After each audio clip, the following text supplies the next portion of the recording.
How's it going, everybody? Christian here, and I got something that just came out from the FCC, their new AI cold calling law, essentially treating AI cold calls as robocalls. And there's some implications for people who are either just looking to get into the space right now or actively doing this. And we have clients actually that are using our services passed through a platform. I'll talk about that are using AI cold calling in the real estate investing space and beyond. So this is something that for small business owners, they're going to want to pay attention to.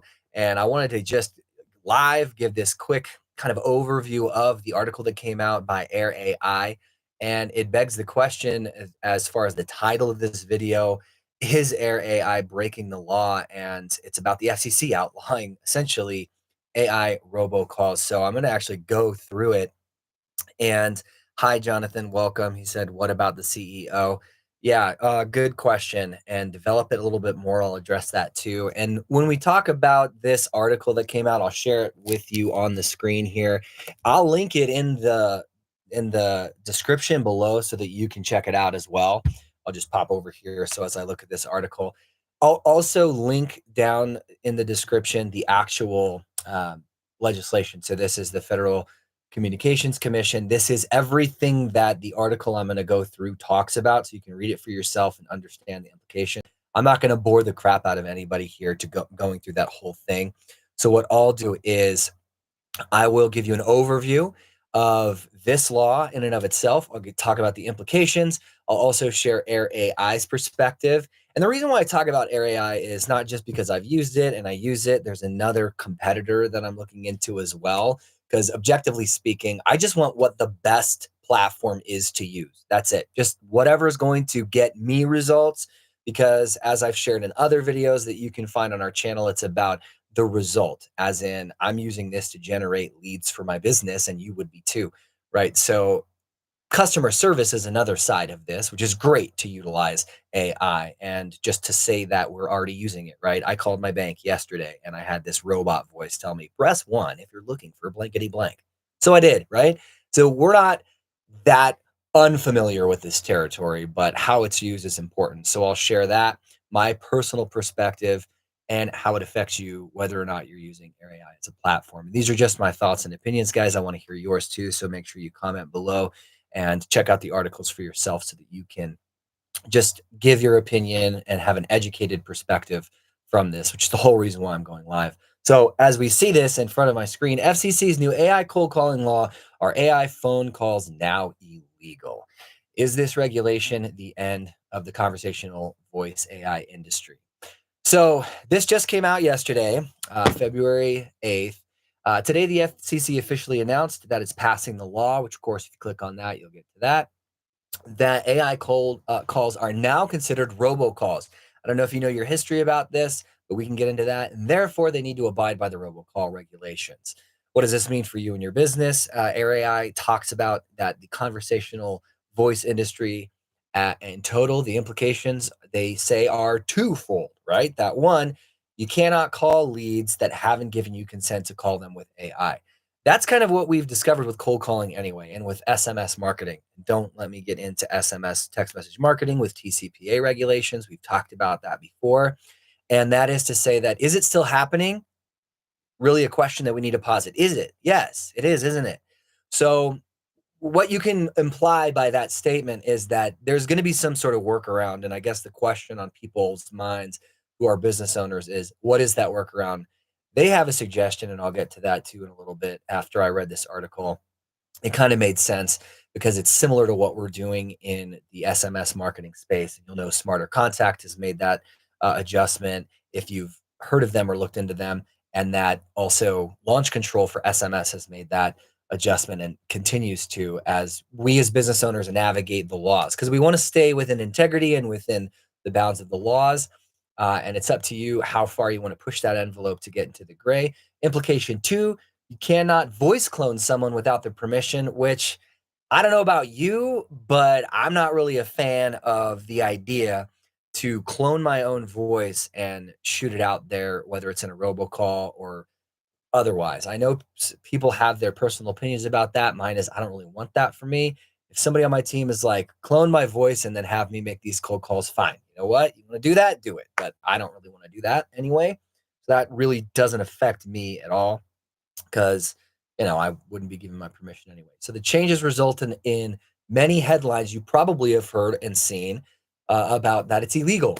And I'll just read the article a little bit so that you guys can not waste time reading it yourself, but certainly it's there for your reference. Why the FCC did the right thing. That's their opinion. I kind of share that a little bit. I share this perspective with SMS as well. So this is what it says. This was crucial. This was a crucial law that should have passed as soon as possible, and the FCC deserves credit for how quickly they executed it. Businesses should not be afraid. The law the FCC passed today is actually great for the future of AI calling and your business individually. This is a major win for Americans, businesses, and the industry as a whole for two reasons. Now, one of these reasons I actually completely agree with. As I said, I'd share my opinion too. This now stops unwanted AI calls from being made. And anyone who argues this doesn't want what's best for the Americans. No one wants a world where your phone is blowing up with unwanted AI calls all the time, including business owners. And the other benefit of this for business owners is that the customers and prospects will now have a better association and more trust with AI calls as a whole. I don't disagree with that in theory, but in the last part of that, I don't necessarily agree with. I've seen a mixed bag across the United States as our particular market we're investing in. We'll call people on the phone and we'll say, hey, we want to buy your house, basically, and ask for an offer in so many words. And I've seen no pushback by and large in the Midwest, the southern region, Midwest of the United States with that. But in like Northern California, for instance, we have somebody in our mastermind for real estate that is utilizing the AIcoldcallers.com platform that we built on Air.ai. And he said, man, there's a lot of people that are getting these calls from the robot that are immediately identifying it as AI, despite the fact that the voice is pretty good and they're not happy about it. So they're actually negative implications. I think too, in any business, no matter if it's real estate or if it is real estate, as a traditional sale, whether, it's like for listings or any other sales role, if you have somebody that's interested in especially real estate to sell, they're going to have a conversation or a dialogue if they're in an immediate need to sell, regardless if it's AI or not. And that's kind of what I found. So all that to be said, I don't necessarily agree with that last part. So the second point is voice scams will be halted. The amount of people using AI calls for bad reasons is excessive. This technology has the chance to be incredibly valuable, but is tainted by people using AI to impersonate someone's voice, identity, and doing unethical things. I don't know that the law is going to stop that because people who want to do shady stuff are going to do shady stuff anyway. So again, while I said I agree with this in theory and I agree with some of it, I don't necessarily know that. Let me know what you think. And also, Jonathan, to your question about the CEO, I'm assuming you're speaking specifically about the Air.ai CEO and his reputation. Without just dragging anyone through the mud for slander or libel, what specific things are you looking to gain my perspective on? Because we are with their team in a direct chat back and forth. So the rest of the article goes and it says the FCC did a great thing here on both of these points. I shared my perspective, so I'll read Air.ai's perspective about this legislation. So, how does this affect you? What do you need to do? But a business that is using or wants to use AI calling, notice they're not saying cold calling. Okay, so AI cold calling will be different than AI calling because you're still under the same regulatory restrictions from the FCC, from the Telephone Consumer Protection Act of 1991, which I think is cited in here, right here, right? You still, no matter what, if you're using a bot to call or if you're actually cold calling yourself, if they're on the DNC, they're on the DNC list. So it's not going to matter either way if it's an AI that sounds exactly like a person or if it's a real person making that phone call. Well, at Air, our number one goal is remaining compliant before all else, which I agree with. I think it's important to remain compliant. For this reason, we have been anticipating this law passing for a while. In fact, since the start of Air, we have been fully operating under the assumption that this law had already been passed and was in effect. Okay, well, that's great. As a result, this new regulation doesn't affect our platform how we are operating as a company or the leads you can call with Air AI or Air as a user at all. Not because we are negligent, but because we are already prepared, which is cool. Okay. And I mentioned another competitor. I didn't say the name of that competitor, but they're basically doing the same thing from what I heard from them as I actually talked to one of their reps 2 days ago, and talked a little bit more about their AI and the generative AI and all those fancy terms that people keep throwing around, which will make me sound smart, but I'm not as smart as it'll make me sound. So we'll leave it at that. What does this not affect our platform or businesses that currently use Air? Well, or sorry, why does this not affect? 3 reasons: outbound calling, inbound calling, voice cloning. So here's the thing. I think this, or whether it's air or otherwise, is so awesome for like the inbound calls. Just like I mentioned, I called my bank the other day. It was yesterday, and I got in touch with a robot. I mean, it was kind of frustrating because I just wanted to be able to get to a specific thing. I need to activate a card that I hadn't yet activated. But for the niche of real estate that I'm in, the benefit is you don't have to have anybody who's up at 2 a.m. If somebody is actually struggling with a problem, they may be up at 2 a.m. and they're like, dude, I need to sell my house. And they're looking online. That's the first place I go to look for really any question that I need answered, obviously. And what I think will be beneficial about this and won't really be affected by any of these regulations is they legit opted in. They said, "I want a call." Okay. So they got they got their phone and they dialed the number that's available, or they said, check the box. Yes, please call me right now. So then it makes an outbound call, but effectively that is opting in, and we can treat that in the same nature we would treat an outbound call, or sorry, an inbound call, right? So they say that for outbound calling, we already require that you're dialing leads that have given you express written consent to receive robocalls from your company. I mean, you could say that is true also for just regular calls. Now, I'd love to know from you guys, how many of you who are doing what we call cold calling in the real estate investing niche are asking for permission to call, and how would we do that? By knocking on their door? My point is, no matter what way you slice it, unless you're doing some sort of inbound lead generation strategy like PPC, which is totally fine, and we do PPL, pay per lead, where it's effectively the YouTube ads and the PPC, the keywords and stuff with Google Ads. They're saying, yes, I want more information. Unless you're doing that, then you're probably not. So you're already outbound calling. So that's why it's like, okay, what are the next steps to take to make sure that you're within compliance? Well, you can sugarcoat it all you want. You won't necessarily actually be in compliance if you are making these calls and they actually never give you permission. So some of them might get mad, but if they're not on the DNC, like, what are you going to do? Just dead lead it and then move on, I guess. So all that, the inbound call feature, I love. The outbound call feature, I don't know. Like, it is what it is. We're literally doing the same thing with text message marketing, and you probably are too. So voice cloning, again, about this, we do not allow voice cloning on our platform because we anticipated this could be for used for unethical reasons. Cool. So voice cloning is what it is. You can do that. I think there's voice cloning available in the other platform that I haven't given the name of, that I'll give the name of later. That's kind of a direct competitor of Air AI. So they say, so if you've been using Air, this new law doesn't affect anything you're doing currently, and you can continue using the platform as is. But this is a major win for the industry as a whole, as it ensures long-term ethical and healthy use of this technology across the board and builds trust with Americans. So I get it. All right. I'm pro America. I love this country, but I'm not really sure that a lot of business owners, would first and foremost be like, yeah, dude, like I'm pro, like I love Americans. And that's why I'm not cold calling people with a robot. It has nothing to do with that, in my opinion. I, I love Americans. I love America.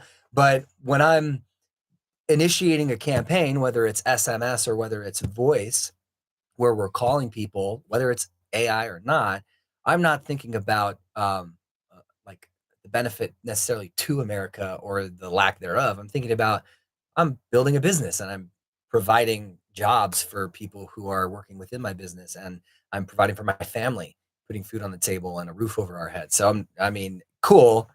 Yeah, that's great, but, like, we live in a country that affords us the ability to do a lot of these things, which I'm very grateful and thankful for. So, all that said, I'm not like an expat or anything. I'm sitting here in America right now. So, I would love to know what you think if you have any questions. I'm reading Jason, he said, "I've read about him, and he has several Reddits and articles that are not great." I've read a couple of them. He's been at it for, I mean, since basically he was really, really young, right? And he's been pursuing different businesses. My thought on it is, when I was younger, I was really stupid. I'll speak for myself. I was really, really stupid. I knew the thing that I should do to get me to a point where, legally and ethically, I was able to thrive and the people around me wouldn't be dragged down, but I was dumb. So I just took a lot of shortcuts and I didn't care. I just thought more about myself than I did about other people. So, I mean, I understand my perspective is life is a journey, man. You got to live, you got to fail, you got to sometimes do stupid stuff and then, get your motivation back and get on the right track. I think he, along with some of the business partners that he has, are trying to do the right thing at this point, not just based off of this article, but just in general from what I've seen. So I think, more power to him. Hopefully they act ethically. The thing that I love about capitalism is that, you know, you're you're in the marketplace and you're going to succeed in the marketplace if you do what's right for the customer, whether or not you're greedy and you're lining your pockets with people's money. And I know that that is not as popular of a perspective, but capitalism built our economy and put more people in a position of middle class and grew people from poverty, and out of poverty more than any other kind of economic system on the face of the planet. So it seems it is pretty elaborate as in licenses and not refunding, not returning calls, and much more. Yeah, so I've actively heard of some situations like that, and I'm connected with some people who have had the licenses and they've purchased the licenses, and it's a challenge to get their license fee that they funded back and stuff like that. I think a lot of it has to do with the way in which the contract was structured. I'm in real estate investing, Jonathan. I assume you're in real estate investing too. We're in the contract world all the time, whether you're your own TC or you're hiring a TC. And for me, I definitely read the contracts. So it's like, check this box, check this box, check this box. That's the way that I can get a refund if this thing fails. Then I'm going to do every single one of those things and in the time that they do. And obviously, I retain legal counsel. So when we talk about somebody who is in a breach of their contract, whether it's a lack of their performance, which is debatable, right? They've been in beta for a long time and they're coming out of beta. So there's going to be some platform failures and not just with Air.ai. I don't want to pick on Air.ai. It's just to say that no matter what it is, hell, we have a platform right now where we're using AI voice modulations to call people as well as SMS marketing with AI and lead management and stuff. And we're in beta right now. One of my friends had signed up for this platform too as a real estate investor at aicoldcallers.com. And he was like, dude, this is like ultra beta. You need to fix this, this, this, this. And I was like, hey, I appreciate you telling me that. Like, I mean, we don't lock anybody into a contract.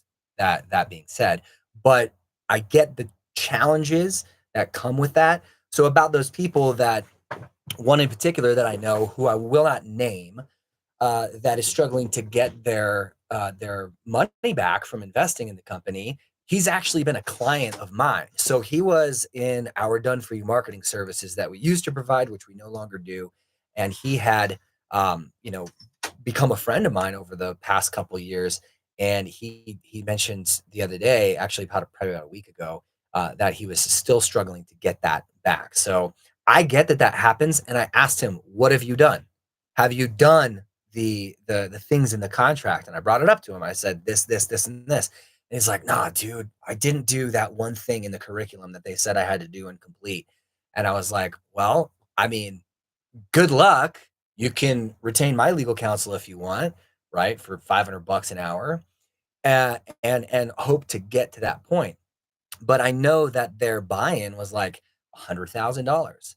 So you got to make the decision. Is it worth it to do that?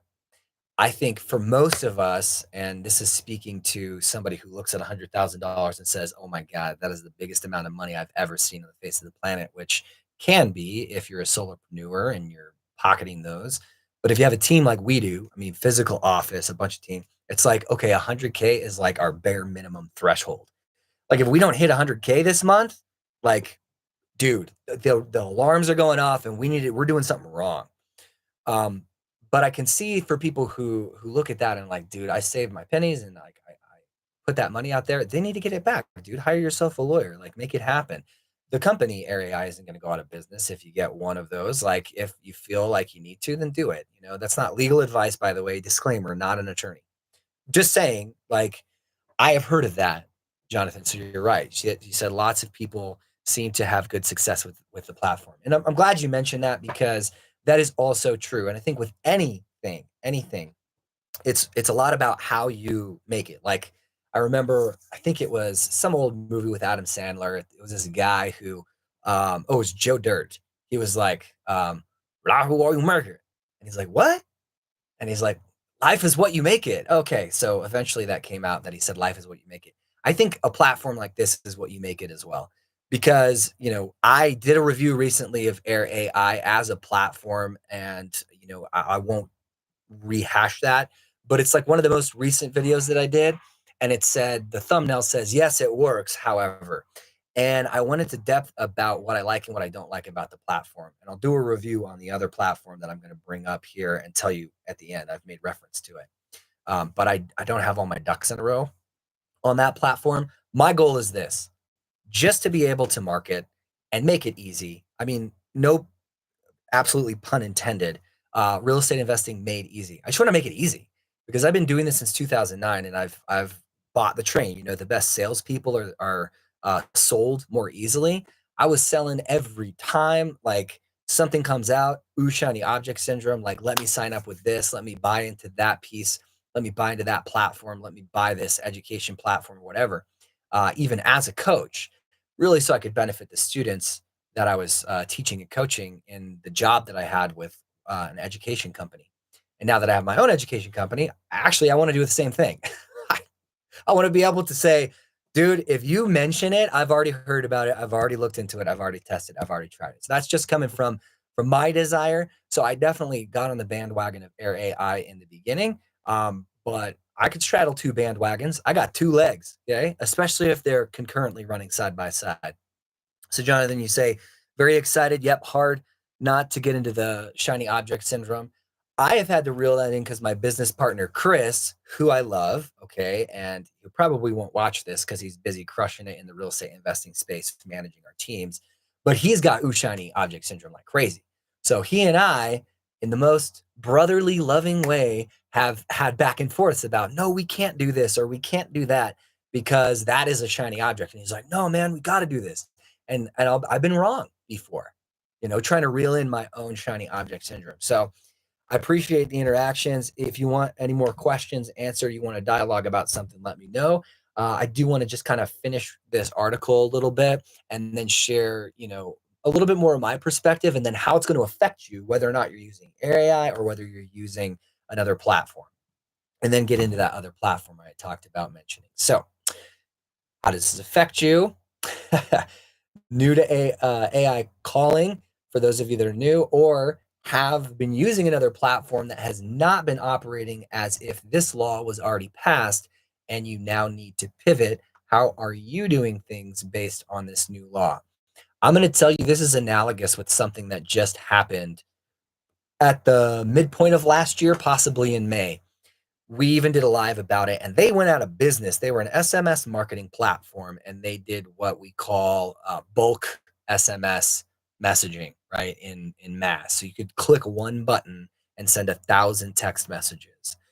That was obviously like frowned upon before there was regulation. And then 10 DLC A2P compliance was put in place. And that's the 10-digit long code. You can look that up in Google, short of me just boring you with what that means and what the implications are.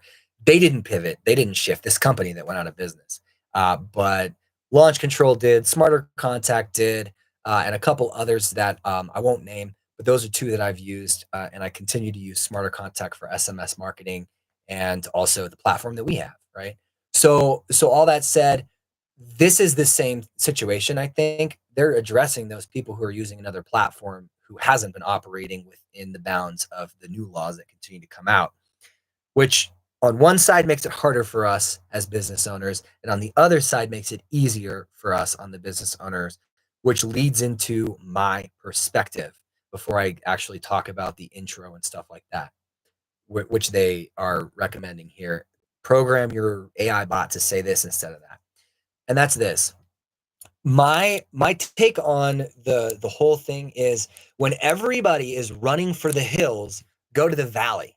When everybody's running for the valley, go for the hills because it is going to create less and less and less competition.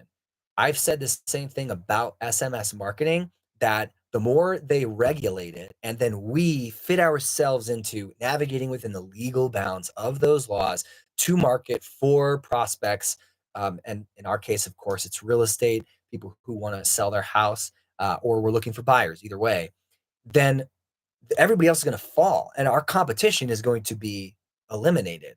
And not that we don't love competition. In fact, what I teach and coach is that you should regard your competition as your ally, one of your biggest assets, in fact, because as real estate investors, especially if you're wholesaling, your competition for that lead is the person who's going to make you money to buy that deal from you as long as it's a good deal. So, in the same way, I look at this and they talk about outbound call agents have to say the legal business name. We did that with SMS marketing now, and they have to clearly state the reason for their call. We do that with the text message marketing, making sure that we don't do, have negative keywords in there that are flagged by the carriers, which by the way, the negative keywords are changing all the time, which is just another dynamic that's at play with any platform and with any user of the platform that is just kind of a pain, which eliminates more people from utilizing the platform. So in that way, I agree that like, oh, this is really, really good, where they talked about that up here, like why we think it's good.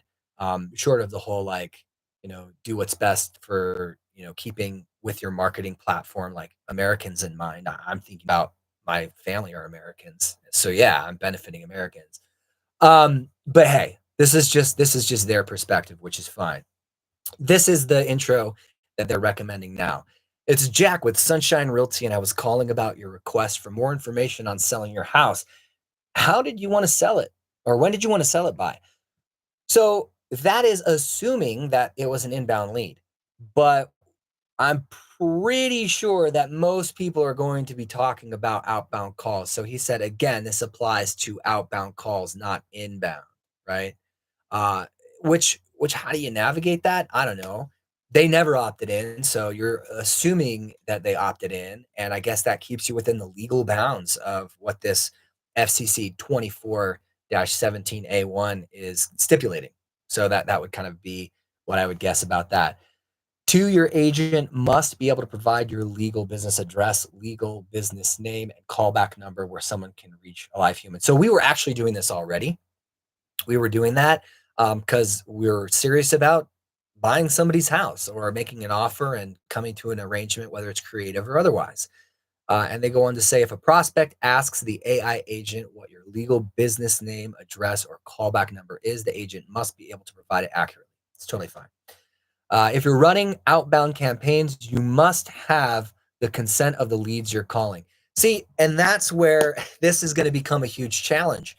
Consider this, real estate investors, or really anybody, especially those in the solar industry.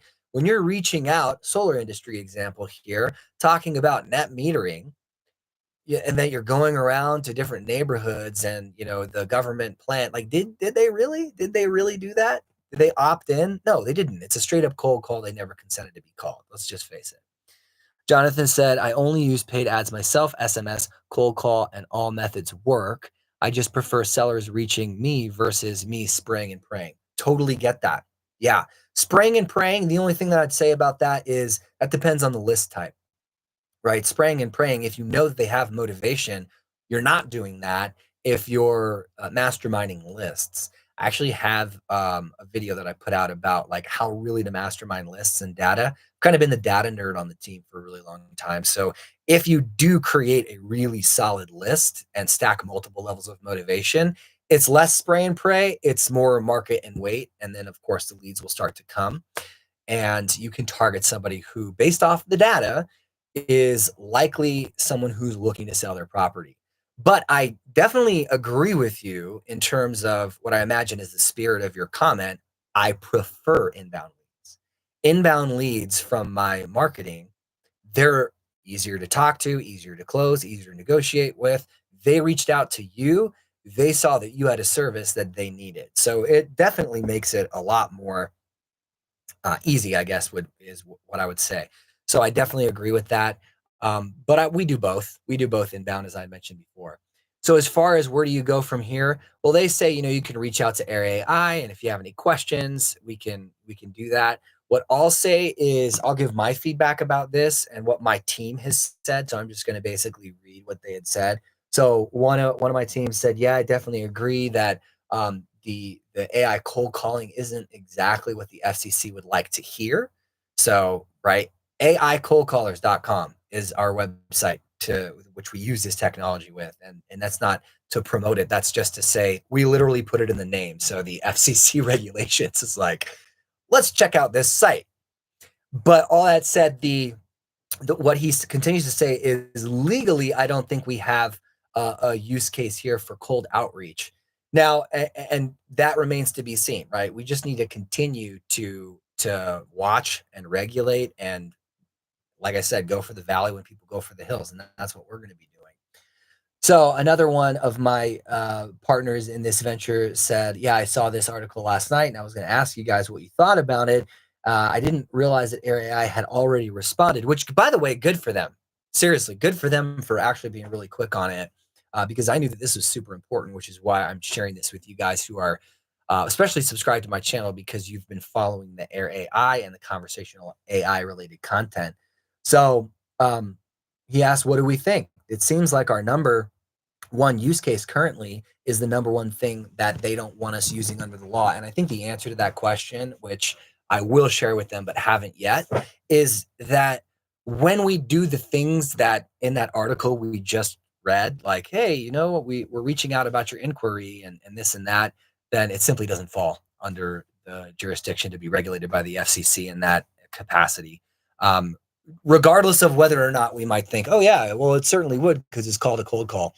And then I got another question here. Manual cold calling works really well for us. And it does. It works well for us too. I don't know if I had shared this before, but we are cold calling too with like human people with a pulse. So we're doing that as well.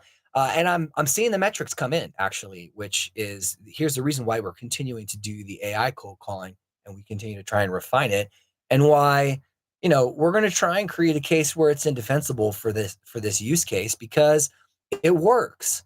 And I've shared this in a review about conversational AI cold calling before that, I know there's people who are going to have pushback. And by people, I don't mean you guys, I mean prospects who are looking to never have you call them again. But there's also going to be people who actually you just put them in touch with that AI cold call or with that cold call or with the text message or whatever marketing method it is with the solution that they've been looking for.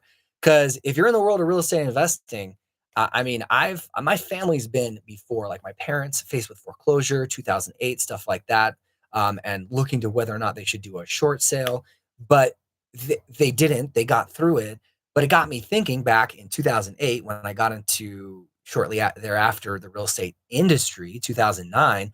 Like there are people who need this solution, but they don't know what to do, and that's my point. A lot of people in these positions don't know what to do, but we have the solution.